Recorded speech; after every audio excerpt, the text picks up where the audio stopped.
Hi, everybody. Today is Wednesday, January 8th, and our friend Graham Fuller is back with us.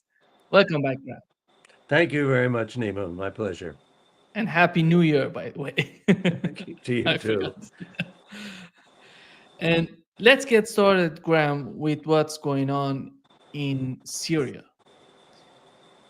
The Jerusalem Post reported based on according to a government and assessment Israel must prepare for a war with Turkey or Turkey.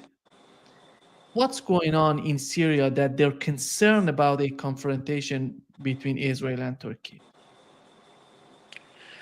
I think Israel senses correctly, probably, that Turkey fundamentally is not well disposed towards Israel. I mean, going way back, even the Erdogan regime had some, the Erdogan government had some decent ties, and it's blown hot and cold periodically in its relations with Israel. But fundamentally, Erdogan and the AKP ruling party has been strongly Islamic in its views, if not Islamist. And Turkey, I think, has felt that it very much is now essentially providing intellectual, moral, political leadership to the Muslim world. No one else is stepping forward to speak up for the Palestinians. Astonishingly, I mean, hardly a single Arab state, except for the very poor, dirt poor Yemeni people who have bravely stood up, but no one else has. So I think Turkey very much feels it's bearing the responsibility for defending Palestinian rights. And perhaps I'm sorry, perhaps Israel views this as almost an inevitable clash. There have been other lighter clashes, as you may know, several years back when Turkey sent something called Mavi Marmara flotilla to Palestine to try to deliver some things, but the Israelis shot it out of the water. So I don't. There may be moments when Turkey and Israel get along, but I think that is not the norm and will not be the norm. And these people who are in power in Syria are going to be some sort of facilitators to what's going on between Turkey and Israel, or they're going to be the main problem between these two countries.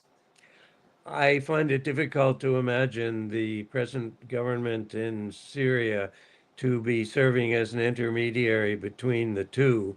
I mean, we have no reason to believe that the Syrian government will even be on any kind of serious speaking terms with Israel, especially when Israel moved so quickly to start bombing Syrian military equipment and parts of the country and seizing even parts of the Golan. I don't see any groundwork yet. I mean, it may emerge, but I see no groundwork yet for the Syrian government to cooperate.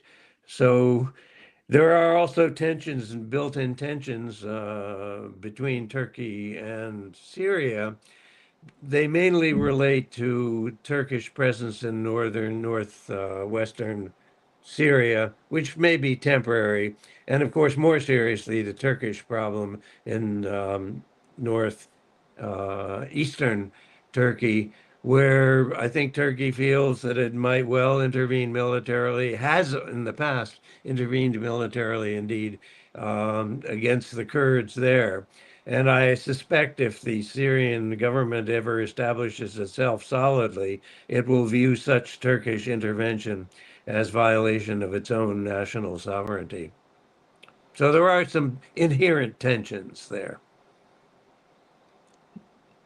But let me just say, I think on balance, the Turkey will work to get along with the Syrians far more than Syria will work to get along with Israel. Do you understand what does Turkey want in Syria? in addition to what's going on with Kurds in that region. Do they really want to capture Idlib? Mm, I don't know. I Mm, mean, certainly So, and Turkey. these cities, or because many people are claiming, I don't see that they go that far in Syria, but some people are suggesting that they want to capture part of Syria. I think your instincts are probably correct, Nima. There may be Turkish interest and historical ties and emotional ties with northern Syria, but nonetheless, it would represent a severe violation of international norms to actually seize territory.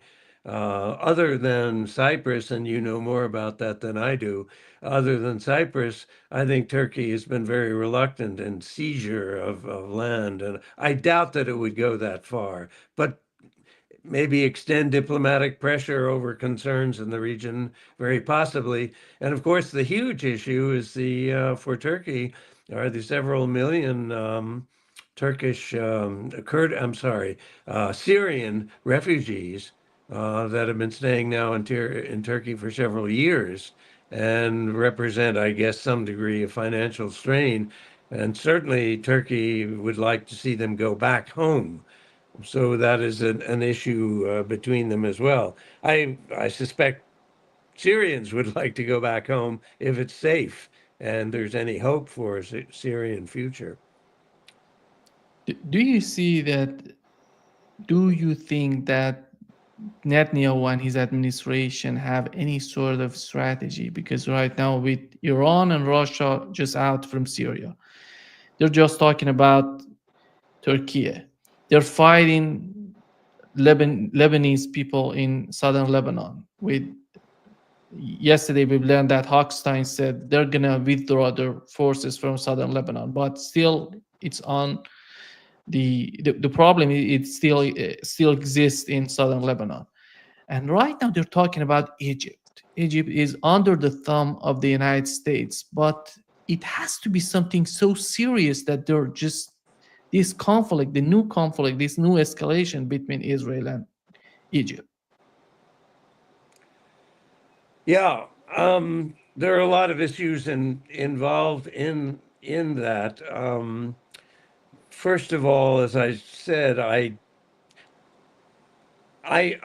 think one of the major questions really about the entire Netanyahu government is its long-term geopolitical and even geographic aspirations. There has been talk of a greater Israel. Nobody knows what the natural, normal boundaries of Israel are. Perhaps God knows, and maybe it's written in the Torah. We don't know, but there is a great deal of open possibilities there. I would not rule out even the possibility. I mean, before Israel gets involved in any way against Turkey, the whole question of Israel's role in Lebanon would need to be resolved. As you know, Turkey has even threatened. Erdogan has threatened Israel if it takes action against against the Hezbollah. not only Hezbollah, but takes deeper action in Syria.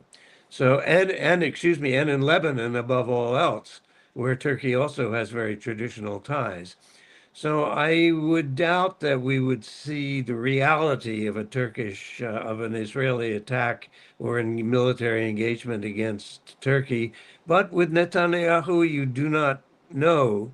And the expansionist instincts within the Israeli state are still strong. But certainly, I mean, if Israel was overstretched in reaching into Syria and reaching into southern Lebanon, even going into Beirut, to become involved in Turkey in any way would be massive overreach, and I think militarily possibly disastrous. The Turkish military is a serious military, probably the most serious military opponent that Israel could face in the region in terms of its overall military strength. Maybe Iran also, but certainly Turkey would be formidable. So I tend to think this is bluster so far. I hope it is bluster. Donald Trump, everybody is talking about Donald Trump is unpredictable. And he has a team or an administration right now full of pro Israelis, pro Zionists. And yesterday he posted this on his social media. Here is what he posted. Syria. And you may actually hear from grown-up reporters who are lying through their teeth or ignorant beyond imagining that, oh, the war in Syria, yes, Russia intervened in Syria. Well, do you know that that Obama tasked the CIA to overthrow the Syrian government starting 4 years before Russia intervened? What kind of nonsense is that? And how many times did the New York Times report on Operation Timber Sycamore, which was the presidential order to the CIA to overthrow Bashar al-Assad? 3 times in 10 years. This is not democracy. This is a game. And it's a game of narrative. Why did the U.S. invade Iraq in 2003? Well, first of all, it was completely phony pretenses. It wasn't, oh, we were so wrong, they didn't have weapons of mass destruction. They actually did focus groups in the fall of 2002 to find out what would sell that war to the American people. Abe Schultzke, if you want to know the name of the PR genius. They did focus groups on the war. They wanted the war all the time. They had to figure out how to sell the war to the American people, how to scare the shit out of the American people. It was a phony war. Where did that war come from? You know what? It's quite surprising. That war came from Netanyahu, actually. You know that? It's weird. And the way it is that Netanyahu had from 1995 onward the theory that the only way we're going to get rid of Hamas and Hezbollah is by toppling the governments that support them. That's Iraq, Syria, and Iran. And the guy's nothing if not obsessive. And he's still trying to get us to fight Iran this day, this week. He's a deep, dark son of a bitch, sorry to tell you, because he's gotten us into endless wars, and because of the power of all of this in the U.S. politics, he's gotten his way. But that war was totally phony. So what is this democracy versus dictatorship? Come on, these are not even sensible terms. That's quite extraordinary. That is the most forthright and angry talk I've ever heard from Jeffrey Sachs, who's remarkable in general in his views and knowledge of so much of the world. What was the forum which he was addressing there, Nima?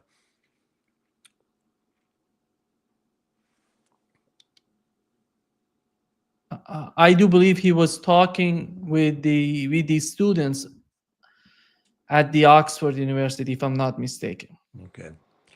or Yeah, Cambridge. I didn't think he would speak that way in front of the U.S. Congress, but he's absolutely right. I mean, as long as I can remember being in the Middle East area of CIA, the overthrow of Assad government was clear, open policy. Wasn't even secret. Perhaps there were secret orders to CIA. I don't know, but everybody knew that the U.S. was determined to overthrow Syria on many grounds. First of all, the fact that it was close to Soviet Union. The fact that for nearly 40 years or so, this regime had stood directly against American policy in the Middle East, against Israeli policies in the Middle East, and close to the Soviet Union, and involved very much in broader third world, if you will, types of policies. So Washington has always viewed this as hostile and has made endless smaller efforts that perhaps never quite worked, but by now I guess it has worked, although that's more Israeli work than than American. But this, yeah, it was viewed as an intolerable affront to American hegemony in the region. So I'm not at all surprised, but good for Jeffrey Sachs for speaking up so strongly. Yeah, the interesting part of this talk, that this part of the video, this clip was shared by Donald Trump yesterday. And what does he mean by sharing this, in your opinion? Because this, at the end of the video, he was talking about Netanyahu being responsible for each and every war in the Middle East. I didn't catch that reference, Nima, to that Trump had said those. That was not on the actual video. Now, here is, if you look at here, let me share it to you. Okay. And you may actually hear You see, from grown-up reporters. you see right at the top of the video, it's Donald Trump sharing this video with us. Wow. Yes, indeed. That's extraordinary. Well, a very dark interpretation would be to show the incredible anti anti-Jewish, anti-Israeli, anti-Zionist, anti-Semitic forces that Israel is up against, maybe trying to totally discredit Jeffrey Sachs. But it's an extraordinary statement coming for Trump to promote and repeat. So the other interpretation might be that Trump possibly, just possibly, might happen to agree with it. There are a number. I mean, we all know that the Trump administration now is knee deep in Zionist pro-Israeli and Zionist pro-Zionist advisors, but there are also people around, indirectly around Trump, immediately. Comes to mind is General McGregor, whom I know you are familiar with. McGregor is quite, I guess, unofficially quite close to Trump. I would guess he's been very Trump in his views on all kinds of issues, and possibly it would be wonderful to think possibly McGregor is speaking to him on the broader risks of involvement in supporting Israeli adventurism. I find that hard to believe quite because supposedly Trump has been so committed to the Israeli pro-Israeli groups in Washington, in the U.S. The Miriam Adelson, who supposedly gave $100,000 for Trump's reelection. I don't know. Could he turn against her? Could he turn against all that?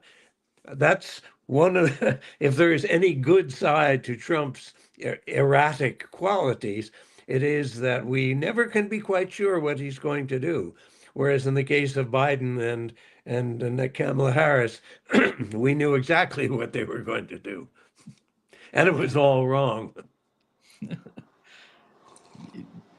One of the other things that Donald Trump said is about the country that you're living in right now, in Canada.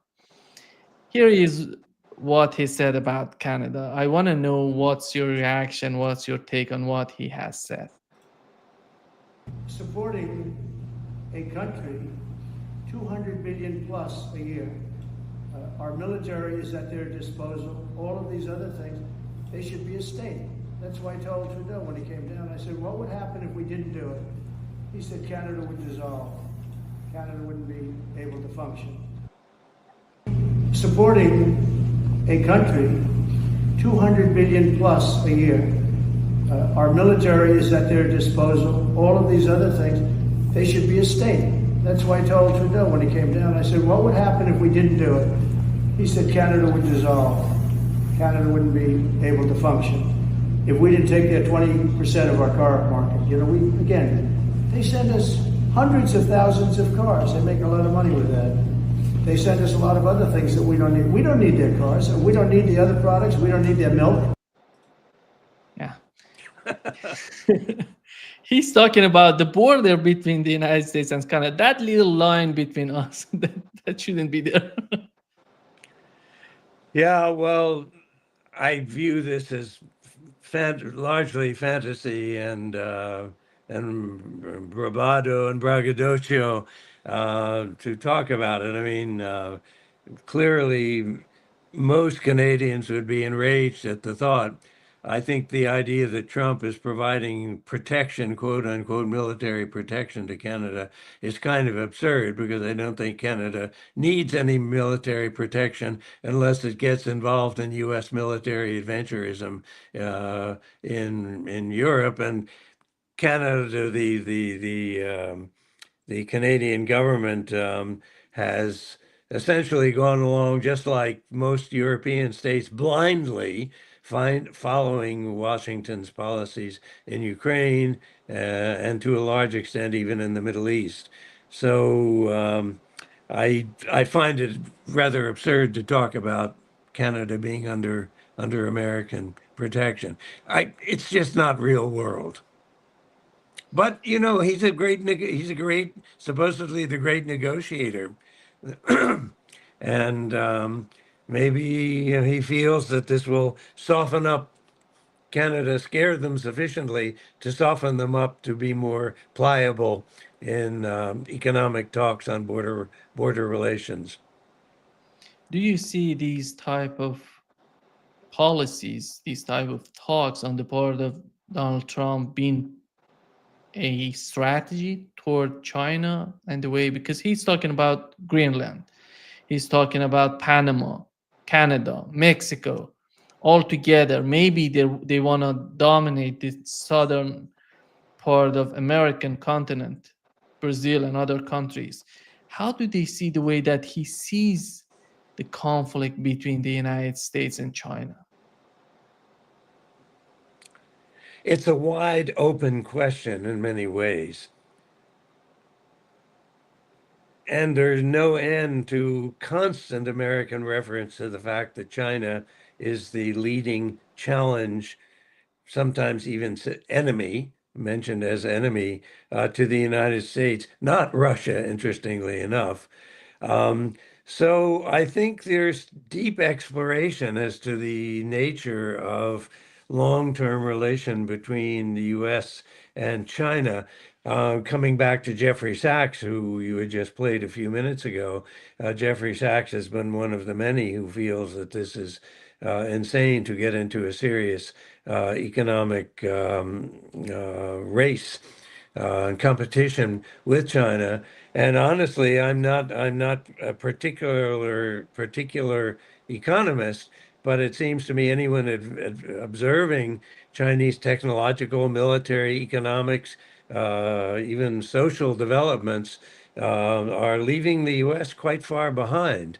So I think the how to determine what this relationship of America is going to be is so far still highly undetermined, and we will see where it's going to go. Again, I think Trump is a negotiator, so if he feels that these kinds of threats can perhaps make a few gains at the negotiation table, he might do it.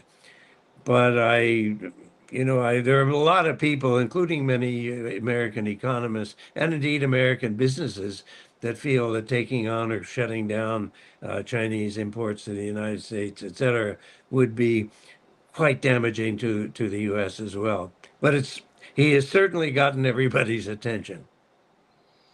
If we assume that China is the biggest enemy in the mind of Donald Trump and his administration, here comes a strategy on their part. Is this strategy contain some sort of agreement between Russia and the United States, or maybe between Iran and the United States? Because as we know, on January 17th, it's gonna be a deal, a comprehensive agreement between Russia and Iran. It's not just about their economy, their military, security, all together. That's a huge change. If you assume the same sort of agreement between Russia and China, and right now between Iran and Russia, Here comes the question: what's going to be the next step on the part of the Trump administration? Are they going to keep these two conflicts in the Middle East and in Ukraine, and at the same time going after some sort of confrontation with China, or they're going to be wise enough to find some sort of solution for these conflicts before that, before going after China? Well, we both acknowledge the unpredictability of Trump, both as a negative and possibly positive feature in some ways. First of all, I doubt very much that the United States is going to be able to pry Iran away from Russia or China for that matter. Perhaps a few years, I mean, you know better than I that Iran is suffering deeply from the economic pressures of sanctions. And it would probably be very important for Iran to try to get out from under them. But what price would they pay? Iran, I think, has clearly felt deeply isolated strategically for quite some long time, which would make it more susceptible and vulnerable to American pressures. But now, with the emergence of BRICS, and a strong, developing South, new global South. I think it would be a difficult choice for Tehran to make between saying, okay, we're going to abandon the whole BRICS business and we're going to make a deal. The U.S. obviously would be strongly desirous of pulling Iran away, out, not only away from BRICS, not only away from China and Russia, but also BRICS as a whole. I don't. I doubt somehow that the Ayatollahs would want to go that far. They cannot trust Washington really in many senses. It's mercurial. Policies can change. They do change.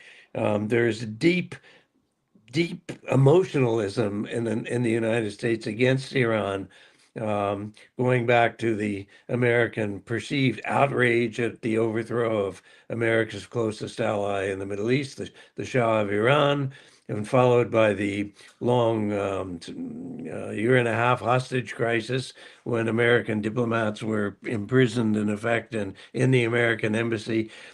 I think the emotionalism in the United States would be difficult to turn around and suddenly say we're going to be good friends with Iran. And I doubt that Iran would find that a safe deal to make. But we know that Iranian officials, Russian officials, they're talking about they're interested in having some sort of agreement with the United States.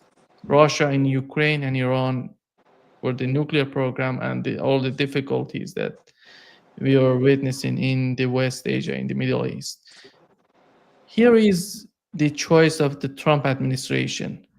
Do they want Russia and Iran on their side? Do they want to not on their side? Do they want to improve the relationship between the United States? I do believe that the main problem in the relationship between the United States, you mentioned about the hostages, the revolution in Iran, but I do see the main problem would be Israel and their policies and their sort of mm, management for the region. That's why they don't want Iran to be closer to the United States. That's why they didn't agree on those JCPOA, the nuclear agreement between the United States and Iran. Netanyahu never accepted that deal. And right now, do you see it's all about the history between Iran and the United States, or it comes to something beyond that? What's going on with Israel? And if that's the case, we can just ignore any sort of relationship between Iran and the United States in the near future. I think you're correct about that, Nima.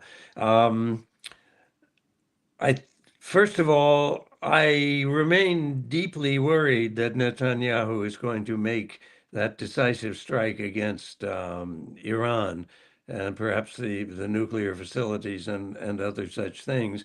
And as you know, a major part of that game would be to draw the United States directly into that kind of a war. I think Trump would probably wish to avoid it. And here's where it's interesting if he listens to Jeffrey Sachs, and Jeffrey Sachs says that Israel is, one of the great dangers to U.S. interests in the region. Maybe he might decide that he does not want to get drawn into that war, and Netanyahu poses a danger. I'm not sure I'm really ready to say that yet. But again, we speak thinking of the unpredictability of Trump. I'm reluctant to rule anything out. It's interesting that you're really speaking in terms of some kind of grand bargain, which would involve Ukraine and Russia and Iran and Israel. I it's a fascinating thought, and it's grand geopolitical thinking, to your credit. But I think it's a pretty distant reach. So many complexities in that whole thing, several of which you have mentioned and I have mentioned. I mean, I think we will be very lucky if Trump is actually able to pull off a settlement in Ukraine. I think it is doable. But to go beyond that very quickly, or some kind of a grand bargain, also a kind of a grand bargain of that sort, would I suppose would find American policymakers hoping to draw Russia even away from China in that process. But I just don't see that happening. The Russia and Chinese relations were not necessarily made in heaven. They have been hostile to each other in the past. But a lot of water has gone under the bridge in the meantime, and most notably, the formation of BRICS. I think your audience knows the BRICS, the Brazil, Russia, South Africa, China, India grouping of states, and it's now gotten larger than that grouping, which I see as a major geopolitical turning point in global terms, possibly refashioning the entire nature of the world in the shift of geopolitical and let's say neocolonial power in the world. So I cannot really imagine why Russia would be willing to give that up. Again, the United States is unpredictable, unreliable. Russia has said that. Putin has said that many times. Um, and it would be a massive blow to Chinese and BRICS position in the world. So as fascinating as a grand strategy that thought is, I think it flies in the face of too many other interests, Chinese interests, Iranian interests, and Israel remains a wild card. But I'm fascinated that Trump allowed those comments to be made, and it's hard to believe that he will move away from that close Israeli tie, but you never know with Trump. Yeah.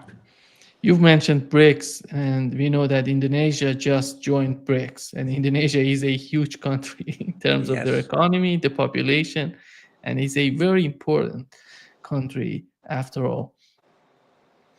And how do you see the European Union? We had a new attack or maybe incursion in the Kursk region in Ukraine ground. And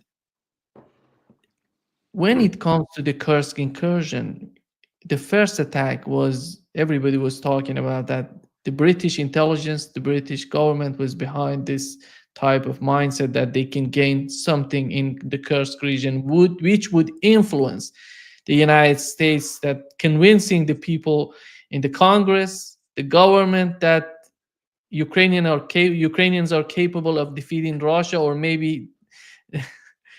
And right now, here comes the second attack in the same region. What do they want, in your opinion, right now at this phase of the conflict in Ukraine? What does who want? I do Ukrainians and British, if the British Yeah, government is yeah, yeah. behind the Ukrainian attack. Well, we know the history of Britain ever since the end of World War II has always hoped to maintain its global imperial status under the cover of the United States, and that continues to today. We all remember how Tony Blair was viewed as the American lapdog during the attack on Iran. And we know of Boris Johnson's highly negative role in trying to successfully destroying the Istanbul negotiations between Russia and Ukraine. So I view anything that the British are doing these days as really acts of one sort of folly and dreams of the old days and sort of desperation. And certainly more operations in Kursk um, do not bring significant change to the war, which is fundamentally taking place in eastern Ukraine at this point. So I view it as essentially a spoiler and the hope that the British can keep up the great imperial tradition and push the United States and to be. I mean, what was it? Margaret Thatcher said some years ago when she was talking to George Bush about making some attacks in the region and said something like, "For God's sake, George, pull up your socks. Do to take a bold action. Don't be afraid." The British have been up to this thing for a very long time. They're sidecar riders to the American broader American policies, and at the same time, as you know, the United States has been, I think, incredibly foolishly trying to push Europe very strong, not just Britain, but all of the EU into Chinese policies, which I think would be unbelievably foolish if if the EU were to be influenced by those policies. We already know how heavily damaged the EU has been by the war in Ukraine. But I don't see a single responsible leader in Europe today, and which is saying something, except possibly Urban, who I think has a good grasp, Hungarian Prime Minister Urban, who I think has a good grasp on geopolitics, even if people don't like his more conservative domestic policies. But there's not a single leader there who I see as standing up and saying, look, European interests are different. Um, if you look at the map, maybe I mentioned to you before, Nemo, but I mean, when you look at the map, Europe is this tiny little tail on the end of Eurasia. And it's hard to believe that that little tail is going to wag the Eurasian dog. Eurasia is the future. I mean, even British thinkers, the famous Mackinder, Harold Mackinder, who said that whoever controlled the Eurasian mainland would rule the world. And whether that's quite true or not is hard to say, but BRICS looks like it's a serious beginning to that. And I view perhaps the BRICS and BRICS Plus, as you mentioned, as a latent new international organization, possibly replacing even the UN. So there's a lot of interesting talk, but I just don't see these things happening in a real way unless there's massive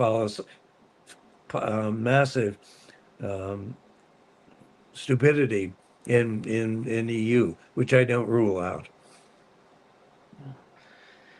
And just to wrap up this session, we know that how the United States left Iraq and Afghanistan. It was unbelievable. Looking at the pictures and all of that.